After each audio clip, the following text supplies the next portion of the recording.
Hello दोस्तों, welcome back to my YouTube channel. साथियों, एक बार फिर आप सभी का स्वागत है G K all exam by Sunil YouTube channel में। साथियों, आज इस वीडियो में हम कवर करेंगे भारतीय रेलवे परीक्षा 2025 प्रश्न पत्रिका 18 सामान्य ज्ञान से रिलेटेड टॉप 30 क्वेश्चन आंसर, जो आपके आने वाले एग्ज़ाम के लिए वेरी इंपॉर्टेंट होने वाला है। तो साथियों, यदि आप आरआरबी, ग्रुप डी, एनटीपीसी या अन्य किसी भी वनडे एग्ज़ाम की तैयारी कर रहे हों, जो 1-2 महीने में जिसका एग्ज़ाम होने वाला हो, उसे देखते हुए हमने इस वीडियो को कवर किया है। तो वीडियो को पूरा देखिएगा। वीडियो के लास्ट में जो टेस्ट लिए हैं उस टेस्ट को ज़रूर दीजिएगा। तो चलिए बिना लेट के शुरू करते हैं। उससे पहले साथियों, ये प्रश्न पत्रिका 18 है और प्रश्न पत्रिका 1 से 17 तक हमने कवर कर चुका है। अगर अभी तक आप वीडियो को नहीं देखे हैं तो नीचे डिस्क्रिप्शन में है, पूरे अच्छे से हमने कवर किया है। आप अच्छे से जाकर उसको देखकर रिवीजन कर सकते हैं। और यदि आपको पीडीएफ की आवश्यकता है तो आप हमारे मोबाइल नंबर जो यहाँ नीचे दिख रहा है इस पर व्हाट्सएप कर सकते हैं, आपको पीडीएफ मिल जाएगा। तो चलिए शुरू करते हैं आज का पहला क्वेश्चन। तो साथियों, पहला क्वेश्चन है, अंतर्राष्ट्रीय मजदूर दिवस कब मनाया जाता है। क्वेश्चन वेरी इंपॉर्टेंट और बहुत आसान भी क्वेश्चन है, आप सभी जानते ही होंगे। साथियों, हर साल 1 मई को अंतर्राष्ट्रीय मजदूर दिवस मनाया जाता है। कब मनाया जाता है? 1 मई को मनाया जाता है। नोट करिएगा साथियों, भारत समेत करीब 18 मुल्कों में 1 मई यानी कि 1 मई को अंतर्राष्ट्रीय मजदूर दिवस के रूप में मनाया जाता है। और इसको किस किस के नाम से जाना जाता है?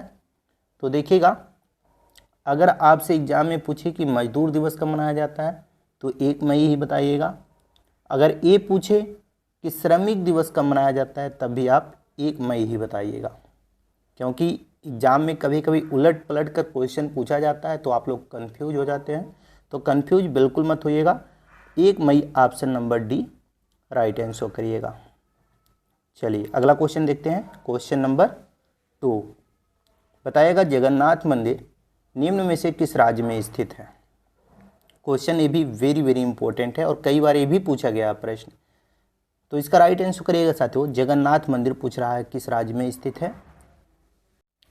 तो साथियों, उड़ीसा राज्य के पुरी जिले में जगन्नाथ मंदिर स्थित है।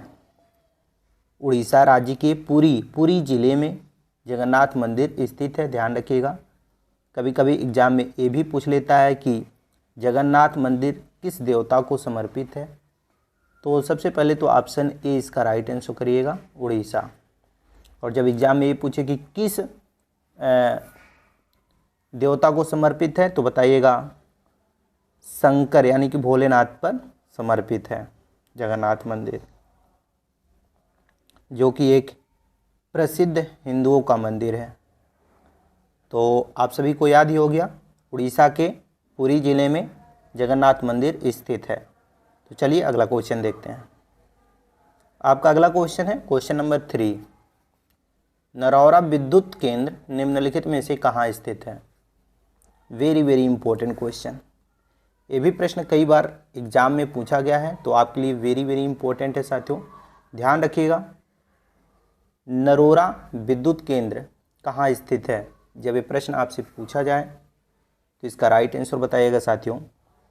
नरोरा विद्युत केंद्र जो है वो स्थित है साथियों उत्तर प्रदेश राज्य में। कहाँ स्थित है? उत्तर प्रदेश में। तो आपका राइट आंसर क्या होगा? Option number B. कितने लोग उत्तर प्रदेश बताए हैं? बिल्कुल राइट आंसर बताए हैं। तो नरोरा उत्तर प्रदेश राज्य में स्थित है। चलिए अगला क्वेश्चन देखते हैं। क्वेश्चन नंबर 4, भारत की सबसे ऊंची मूर्ति निम्न में से कौन सी है। आप सभी जानते हैं ये प्रश्न इम्पोर्टेंट तो नहीं है, पर हाँ आपके आने वाले एग्जाम में देखा जा सकता है। तो ध्यान जरूर रखिएगा साथियों, क्योंकि जब ये प्रश्न पूछा जाए कि भारत की सबसे ऊंची मूर्ति कौन सी है, तो आप सभी जानते ही हैं स्टैचू ऑफ यूनिटी जो है वो भारत की सबसे ऊंची मूर्ति है।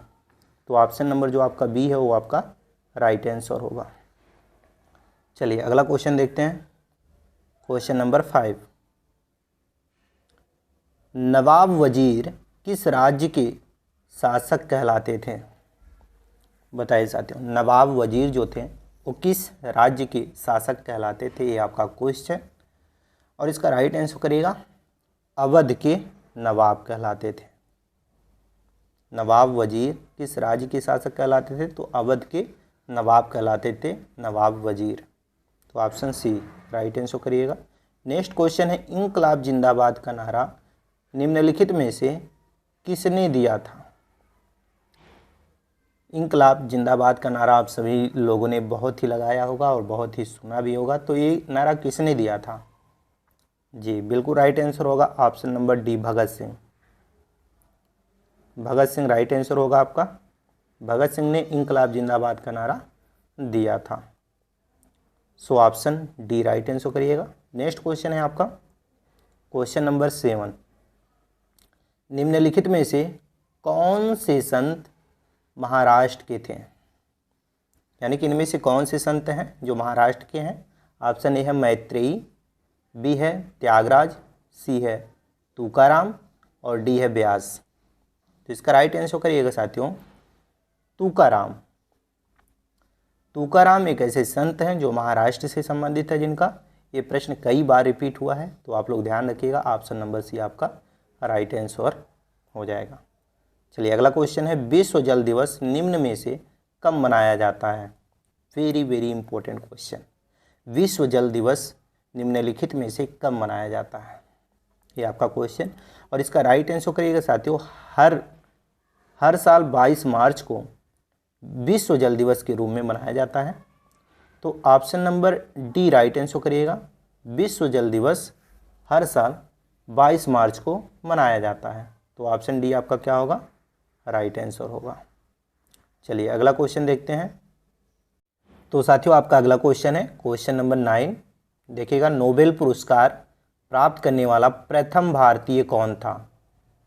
Most important question, very very important question है। ध्यान रखिएगा, जब ये प्रश्न पूछे तो इसका राइट आंसर करिएगा रविन्द्रनाथ टैगोर नोबेल पुरस्कार प्राप्त करने वाले प्रथम भारतीय हैं। तो इन्होंने कब नोबेल पुरस्कार प्राप्त किया था? तो देखिएगा साथियों, इन्होंने जो पहला नोबेल पुरस्कार प्राप्त किया था वो 1901 में किया था। 1901 में रविन्द्रनाथ टैगोर जी ने नोबेल पुरस्कार प्राप्त किया था, जो पहले व्यक्ति थे नोबेल पुरस्कार प्राप्त करने वाले, यानी कि पहले भारतीय थे नोबेल पुरस्कार प्राप्त करने वाले। और एक चीज़ और देखिएगा, यहाँ पर कभी कभी ये पूछा जाता है कि जो साहित्य के क्षेत्र में नोबेल पुरस्कार रविन्द्रनाथ टैगोर जी को दिया गया था वो किस कृति पर दिया गया था? तो इनका कृति था साथियों गीतांजलि। गीतांजलि नामक कृति पर रविन्द्रनाथ टैगोर जी को 1913 में नोबेल पुरस्कार से सम्मानित किया गया था। तो इस चीज़ को भी आप ध्यान रखिएगा। पहला नोबेल पुरस्कार 1909 में इनको मिला था, ये भी आप ध्यान रखिएगा। अगला क्वेश्चन है आपका क्वेश्चन नंबर 10। शिवाजी का राज्याभिषेक निम्न में से कहाँ हुआ था? शिवाजी का राज्याभिषेक निम्न में से कहाँ हुआ था? ये आपका क्वेश्चन, और इसका राइट आंसर करिएगा रायगढ़ में शिवाजी का राज्याभिषेक हुआ था। So option A right answer करिएगा। नेक्स्ट क्वेश्चन है क्वेश्चन नंबर 11। भारतीय संविधान के किस अनुच्छेद के तहत हिंदी को संघ की आधिकारिक भाषा घोषित किया गया था? बताइए साथियों, भारतीय संविधान के किस अनुच्छेद के तहत हिंदी को संघ की आधिकारिक भाषा घोषित किया गया था? ये आपका क्वेश्चन, और इसका राइट आंसर करिएगा अनुच्छेद 343 के तहत भारतीय के तहत जो आधिकारिक भाषा घोषित हुआ था वो किया गया था। तो अनुच्छेद 343 जो था उसके द्वारा हिंदी को संघ की आधिकारिक भाषा घोषित किया गया था। So option B right answer करिएगा। नेक्स्ट क्वेश्चन है क्वेश्चन नंबर 12। ब्रिटिश संसद द्वारा ईस्ट इंडिया कंपनी की शक्तियां ब्रिटिश राजतंत्र को किस वर्ष स्थानांतरित की गई थी? तो देखिएगा साथियों, ब्रिटिश संसद द्वारा ईस्ट इंडिया कंपनी की शक्तियां ब्रिटिश राजतंत्र को कब स्थानांतरित की गई थी, एक क्वेश्चन पूछ रहा है। तो इसका राइट आंसर करिएगा 1857 में ब्रिटिश संसद द्वारा ईस्ट इंडिया कंपनी की शक्तियां ब्रिटिश राजतंत्र को स्थानांतरित किया गया था। तो 1857, option number D right answer करिएगा। चलिए अगला क्वेश्चन देखते हैं, क्वेश्चन नंबर 13। वह पुस्तक जिसमें सभी लुप्त प्राय जानवरों और पौधों का रिकॉर्ड रखा जाता है उसे क्या कहा जाता है? देखिएगा साथियों, उस पुस्तक का नाम पूछ रहा है जिसमें जो अब तक लुप्त हो चुके हैं जानवर और पौधे उनका रिकॉर्ड रखा जाता है। तो उस पुस्तक का नाम है red data book. Red data book एक ऐसा पुस्तक है जिसमें लुप्त प्राय जानवरों और पौधों का रिकॉर्ड रखा जाता है। तो ऑप्शन ए राइट आंसर करिएगा। नेक्स्ट क्वेश्चन है आपका, निम्नलिखित में से कौन सा एक ऑपरेटिंग सिस्टम नहीं है? बताइएगा साथियों, इनमें से कौन सा एक ऑपरेटिंग सिस्टम नहीं है? तो राइट आंसर करिएगा साथियों, जावा। जावा एक ऑपरेटिंग सिस्टम नहीं है, जबकि उबुंटू, MS-DOS और मिंट ये क्या है, ऑपरेटिंग सिस्टम है, लेकिन जावा ऑपरेटिंग सिस्टम नहीं है, ये एक प्रकार का लैंग्वेज है। तो option number C right answer करिएगा, जावा। चलिए अगला क्वेश्चन देखते हैं साथियों। अगर अभी तक आप क्लास को लाइक और चैनल को सब्सक्राइब नहीं किए हैं तो प्लीज़ क्लास को लाइक और चैनल को सब्सक्राइब कर लीजिए। और वीडियो हेल्पफुल लग रहा हो तो अपने अन्य साथियों के पास शेयर जरूर कर दीजिए ताकि उन्हें भी हेल्प मिल सके। तो अगला क्वेश्चन है आपका क्वेश्चन नंबर 15। निम्नलिखित में से कौन कभी रिजर्व बैंक ऑफ इंडिया के गवर्नर नहीं थे? बताइए, इनमें से कौन थे जो कभी रिजर्व बैंक ऑफ इंडिया के गवर्नर नहीं थे? ये आपका क्वेश्चन। और इसका राइट आंसर करिएगा कस्तूरी रंगन एक ऐसे व्यक्ति थे जो कभी रिजर्व बैंक ऑफ इंडिया के गवर्नर नहीं थे। बाकी साथियों डॉक्टर सुब्बा राव, डॉक्टर मनमोहन सिंह और बिमल जालान जो थे ये तीनों भारतीय रिजर्व बैंक के गवर्नर रह चुके थे, लेकिन कस्तूरी रंगन जो थे ये कभी रिजर्व बैंक ऑफ इंडिया के गवर्नर नहीं थे। तो ऑप्शन ए राइट आंसर करिएगा। नेक्स्ट क्वेश्चन है, कर्नाटक का मैसूर पैलेस निम्नलिखित में से किस राज्य वंश का आधिकारिक निवास था? बताइएगा, कर्नाटक का मैसूर पैलेस जो था वो निम्नलिखित में से किस राज्य का आधिकारिक निवास था? ये आपका क्वेश्चन। और इसका राइट आंसर करिएगा वाडियार। कर्नाटक का मैसूर पैलेस जो था वो वाडियार राजवंश का आधिकारिक निवास था। So option B right answer करिएगा, वाडियार। चलिए नेक्स्ट क्वेश्चन देखते हैं, क्वेश्चन नंबर 17। निम्नलिखित में से कौन सा बैंक वर्ष 1955 में राष्ट्रीयकरण के बाद भारतीय स्टेट बैंक बना था? बताइएगा। तो साथियों सन 1955 में राष्ट्रीयकरण के बाद भारतीय रिजर्व बैंक कौन सा बैंक बना था?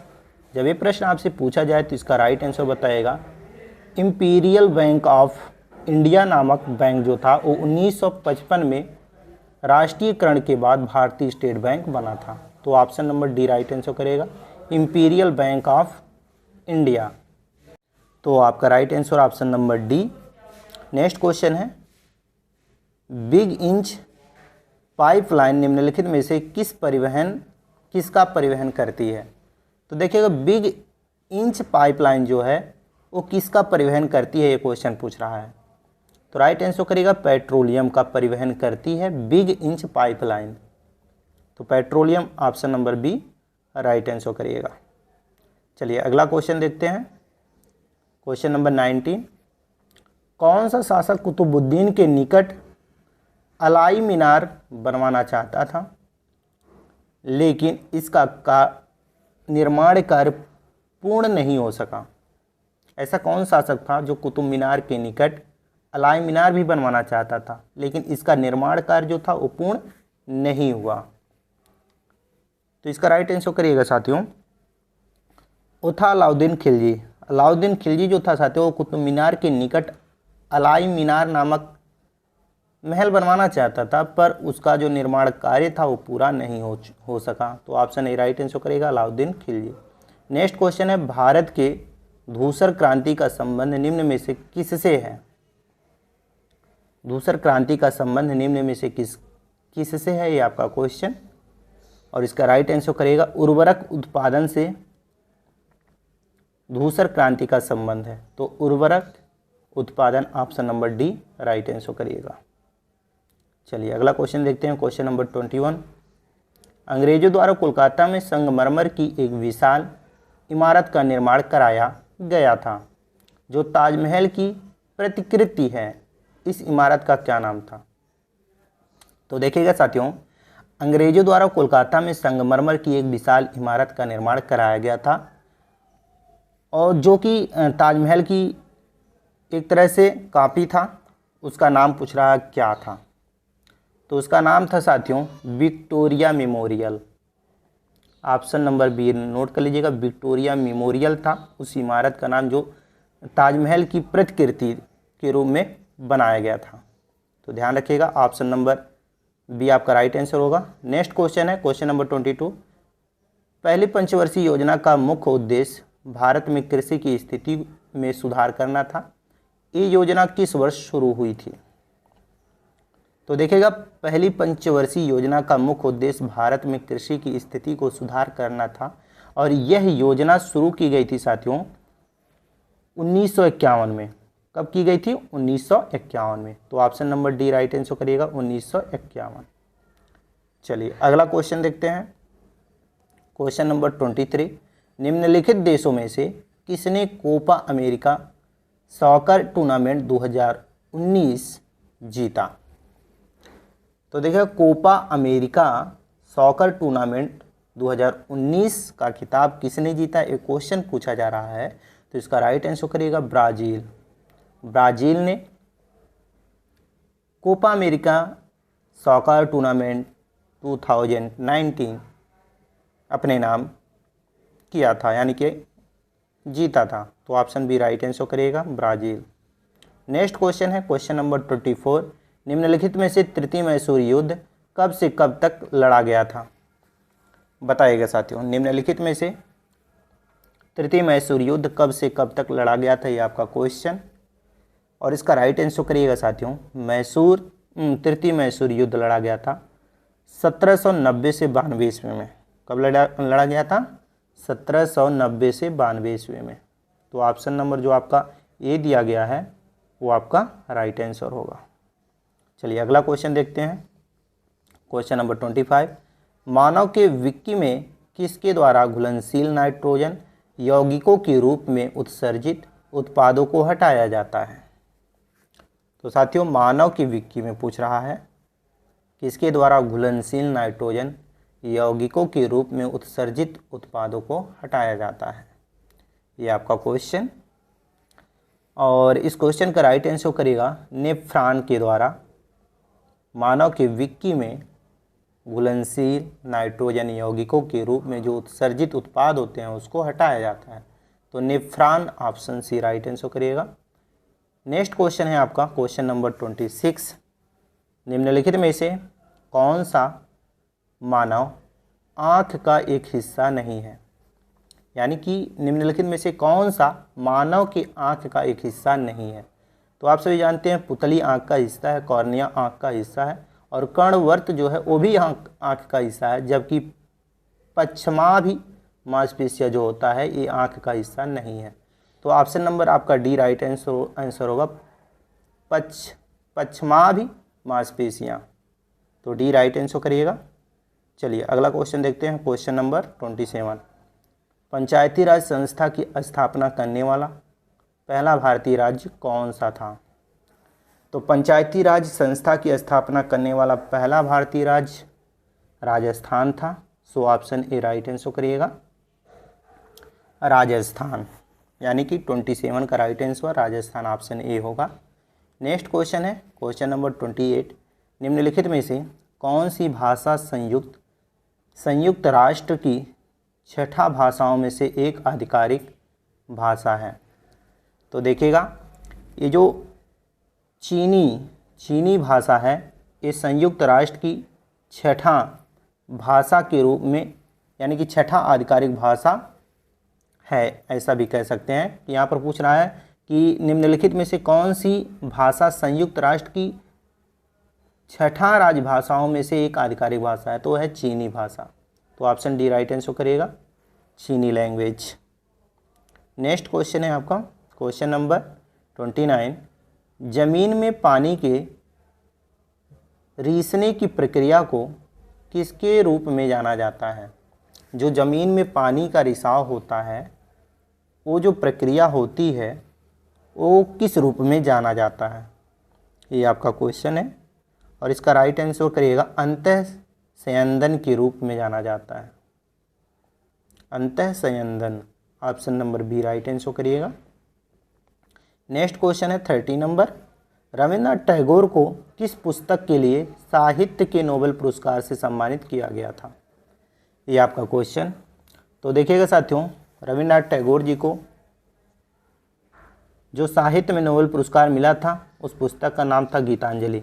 गीतांजलि में साथियों इनको नोबेल पुरस्कार से सम्मानित किया गया था और यह भारत के प्रथम भारतीय थे जिनको नोबेल पुरस्कार से सम्मानित किया गया था। ये भी क्वेश्चन पूछा जाता है कभी कभी, तो इसको भी आप नोट कर लीजिएगा। तो ऑप्शन बी इसका भी राइट आंसर करिएगा। ये 30 क्वेश्चन था। इसके बाद 2 क्वेश्चन है जो कि आपका टेस्ट है। यहाँ पर देखिएगा पहला टेस्ट दूसरा टेस्ट। पहला टेस्ट है रिहंद बांध निम्नलिखित में से किस राज्य में स्थित है, इसका राइट आंसर आप लोग नीचे कमेंट में बताएं। दूसरा टेस्ट है आपका किसने कहा था दिल्ली अभी दूर नहीं है, इसका भी राइट आंसर आप नीचे कमेंट में बताएं, जो कि आपका टेस्ट है। ये दोनों टेस्ट है, नीचे कमेंट में आप अपना टेस्ट जरूर दीजिएगा। बाकी आप लोगों को ये वीडियो कैसा लगा, यदि वीडियो हेल्पफुल लगा तो वीडियो को लाइक करिए, शेयर करिए अपने अन्य साथियों के पास ताकि उन्हें भी इस वीडियो के माध्यम से कुछ हेल्प मिल सके। बाकी साथियों चैनल पर पहली बार आए हो तो चैनल को सब्सक्राइब करके बेल आइकन को ऑन कर लीजिए नई वीडियो का नोटिफिकेशन पाने के लिए। चलिए इसी के साथ मिलते हैं नेक्स्ट वीडियो में, तब तक के लिए जय हिंद।